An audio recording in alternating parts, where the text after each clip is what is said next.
La foire de Beaucroissant célèbre cette année ses 800 ans de foire de grande ampleur. Il y a 800 ans, au XIIIe siècle, une inondation catastrophique a ravagé Grenoble.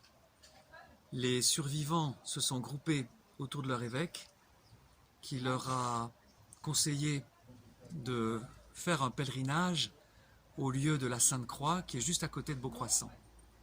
Pourquoi la Sainte-Croix?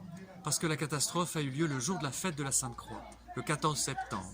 Et cette année, le 14 septembre est le 800e anniversaire de ce grand pèlerinage qui a donné à cette petite foire de Beaucroissant un essor sans précédent qui aujourd'hui se traduit par cette grande foire internationale.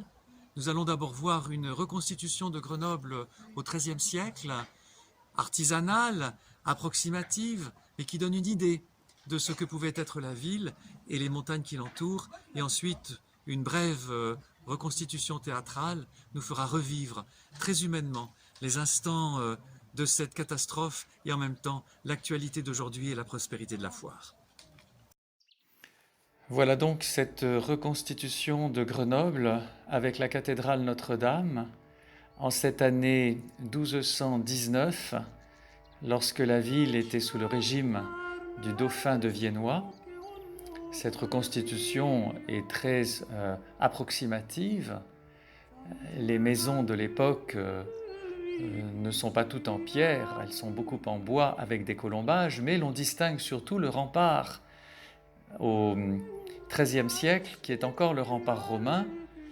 Bien entendu, ce rempart a 1000 ans au moment de l'inondation, donc les tours, les créneaux, les toits ne sont peut-être pas aussi flambant neufs que nous le voyons, mais cette reconstitution donne une bonne idée de l'emplacement de la ville avec au fond l'Isère qui a été rejointe par le canal du Draquet, le petit Drac, et d'autres bras du Drac. Le long des remparts, nous arrivons à l'église Saint-André qui n'a pas encore son clocher gothique qui a été érigé après l'inondation, l'église Saint-Jean juste à côté, aujourd'hui détruite, sur la gauche l'église de la Madeleine, près du port sur l'Isère.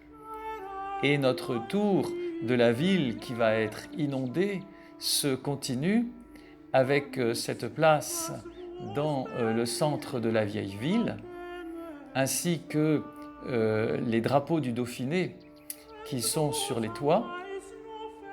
Lorsque l'on revient vers la grande porte d'entrée au baptistère de la cathédrale Notre-Dame, où l'évêque baptisé dans ce baptistère que nous voisions à côté de la porte viennoise, eh bien, c'était encore au XIIIe siècle le cas.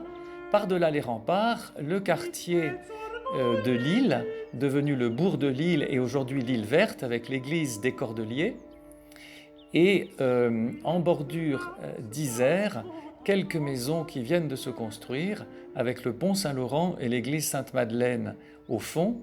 Sur le pont Saint-Laurent, il y a au XIIIe siècle des constructions qui vont empêcher les fuyards d'échapper à l'inondation, du moins la plupart d'entre eux.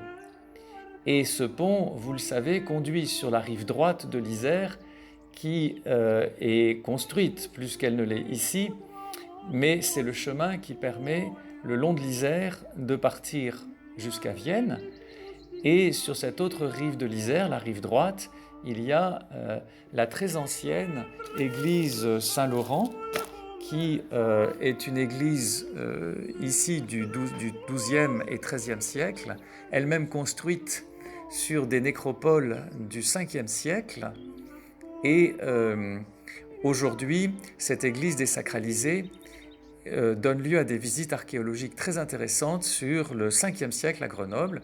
Au fond, la ville entière, sur la rive gauche de l'Isère, et le pont Saint-Laurent qui traverse. Au premier plan, la tour de Lille, où ont été gardés par la suite les sceaux et les documents de la municipalité de Grenoble. De nouveau, l'église des Cordeliers, dans ce bourg de Lille, en dehors des remparts, donc hors les murs. Et séparant ce bourg des remparts, il y a ce ruisseau, le Verderet, qui vient des Bains et qui se jette dans l'Isère. Et nous retrouvons ici la porte viennoise. Lors de l'inondation, les habitants vont monter sur les remparts et dans le clocher de Notre-Dame, qui à cette époque-là n'a pas les 3 étages d'aujourd'hui et qui est situé à côté de la porte viennoise que nous voyons ici, qui est une véritable porte romaine, et juste à côté, le baptistère, dans lequel, comme nous l'avons dit tout à l'heure, l'évêque baptisait au moment de Pâques. Cette reconstitution montre le baptistère de Notre-Dame d'après les fouilles archéologiques. Aujourd'hui, il est souterrain, mais on peut le visiter juste devant la cathédrale. Et à cette époque, la cour à côté de la cathédrale avait un péristyle et la cathédrale avait son clocher dans lequel les personnes sont montées pour échapper à la catastrophe de l'inondation. L'église était toute simple, la voilà au XIIIe siècle, beaucoup plus étroite que maintenant et avec une architecture extrêmement sobre, extrêmement dépouillée. L'église étant beaucoup plus petite à cette époque que de nos jours, elle était entièrement séparée de sa voisine, l'église Saint-Hugues, du nom de cet évêque de Grenoble de l'an 1084. Voilà cette église de Saint-Hugues, aujourd'hui collée à la cathédrale, et l'on passe de l'une à l'autre par l'intérieur des bâtiments aujourd'hui, mais à cette époque du XIIIe siècle, eh bien, la ville est ainsi faite. Voilà cette inondation qui va faire des ravages.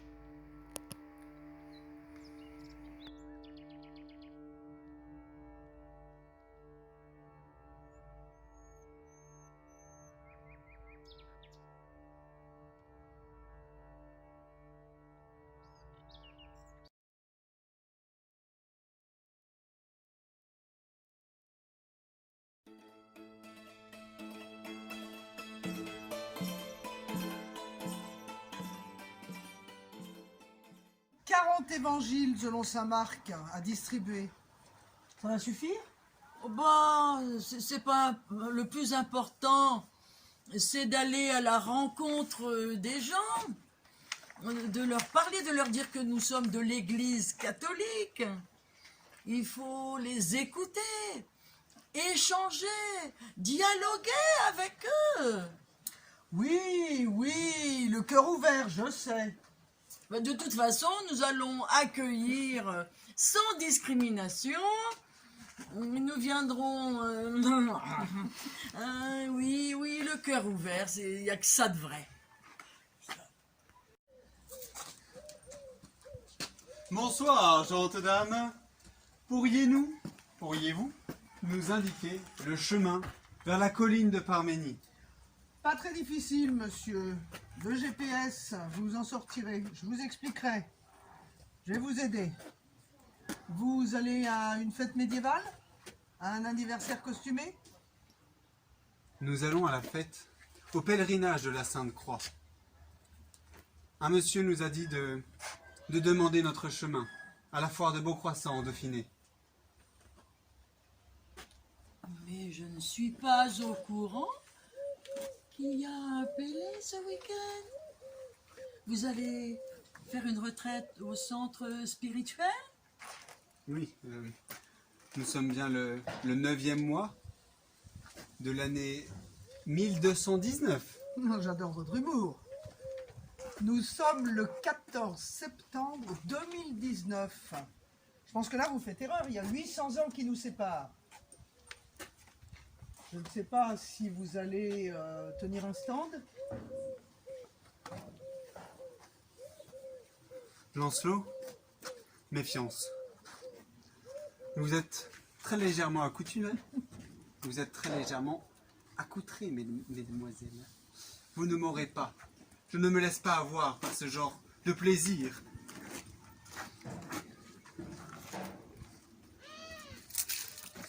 Vous êtes un excellent acteur. C'est géant ce que vous faites. Vous allez faire un tabac à la foire. Vous avez une troupe? Vous avez un stand? Partons, Lancelot. Mamie, Pardonnez-moi de vous avoir fait subir ces dévergogneuses. Allons-y. Attendez, attendez! Il y a un malentendu. C'est un week-end missionnaire. C'est l'église catholique qui a un stand pour le diocèse Grenoble-Vienne. L'église catholique? Un stand? L'église catholique n'a pas de stand dans une foire, madame! Qui êtes-vous, diablesse? Mon père, mon père! Oui, oui, qu'est-ce qui se passe? Venez voir! Oui. Il y a un Qu'est-ce qui se drôle passe de bonhomme Ça.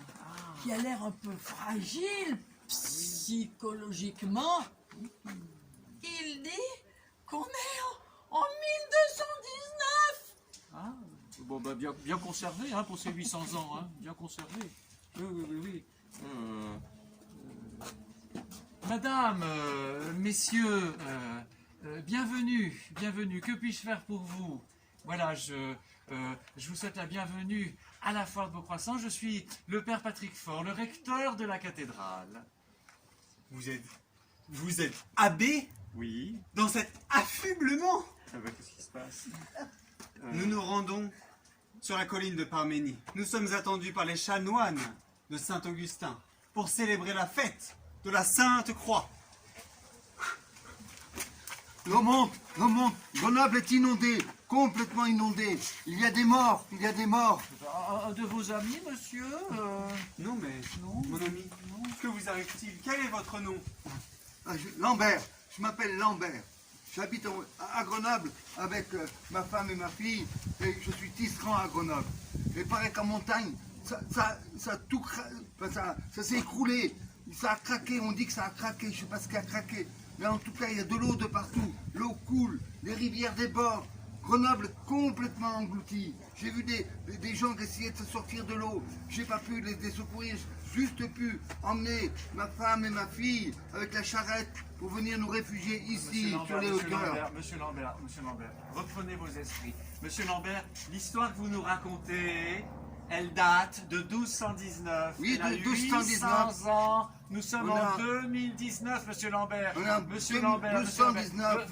Venez un peu à l'écart là. Venez prendre un verre d'eau. tenez. Non, pas d'eau, Pas d'eau, Non, bien sûr, ça pas peut d'eau. pas. Pas d'eau, il y a plein d'eau de partout. Je vous dis que la ville est en danger. Il va y avoir des morts, beaucoup de morts. Monsieur l'abbé, pourquoi est-ce que vous ne croyez pas ce brave homme qui est tout ébloui de ce qu'il vient de vivre? Je sens que cet homme n'est pas un bonimenteur. Bon, effectivement, il y a du vrai dans ce qu'il dit, je vous l'accorde. Parce que c'est vrai qu'il y a 800 ans, un orage diluvien a fait s'effondrer la montagne et céder le barrage naturel qui était à Bourdoisan. Bourdoisan. Oui, un lac qui remontait jusqu'à pas. Bourdoisan. C'était les eaux de la Romanche. Et un orage diluvien avec un tremblement de terre a fait céder ce barrage le 14 septembre 1219. C'est vrai, monsieur Lambert. Et l'eau énorme de la Romanche s'est déversée dans la Romanche et dans le Drac et dans l'Isère, est arrivée à Grenoble. La population, surprise par les eaux, a été prise au piège. Certains ont voulu monter dans les tours de la cathédrale ou sur les remparts ou à la Bastille. Et d'autres ont voulu fuir par le pont, mais il était fermé. Beaucoup sont morts. 5000 victimes. C'est vrai. Et cette histoire est terrible. Certains même sont allés jusqu'à Beaucroissant pour se réfugier. Les cultures ont été détruites jusqu'à Tulin. C'était un désastre sans précédent. Mais monsieur Lambert, c'était il y a 800 ans. C'était il y a 800 ans. Et depuis, en 1935, on a construit le barrage de Chambon sur la Romanche pour réguler ses eaux.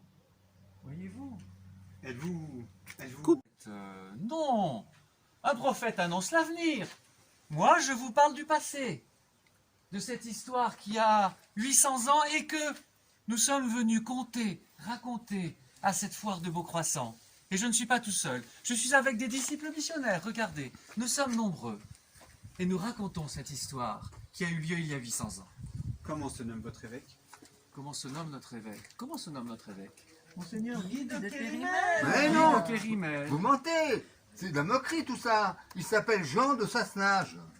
Jean de Sassenage, monsieur Lambert. Jean de Sassenage, c'était l'évêque de Grenoble il y a 800 ans. Aujourd'hui, c'est Monseigneur de Kérimel, Guy de Kérimel. Tenez, d'ailleurs, il est passé dans les allées de la foire, là. Il n'y a pas très longtemps. Il est venu plusieurs jours. Il va revenir encore nous voir. Je n'y comprends rien. Oh! Mais enfin, monsieur Lambert, quand j'y repense effectivement, vous avez raison. C'était il y a 800 ans. Mais cette catastrophe qui s'est passée, cette inondation qui s'est produite, elle a fait beaucoup de morts. C'est vrai, monsieur Lambert. Et que s'est-il passé? C'était le 14 septembre, le jour de la fête de la Sainte Croix. Le jour même, le 14 septembre. Et l'évêque a dit, puisque c'est arrivé le 14 septembre, vous irez en pèlerinage à l'endroit du diocèse où l'on vénère la Sainte Croix. Et où vénérait-on la Sainte Croix? Parménie. À Parménie. Oui, à Parménie. Et les fidèles avec l'évêque sont partis en pèlerinage à Parménie. Et en arrivant à Parménie, ils étaient nombreux. Ils ont eu faim.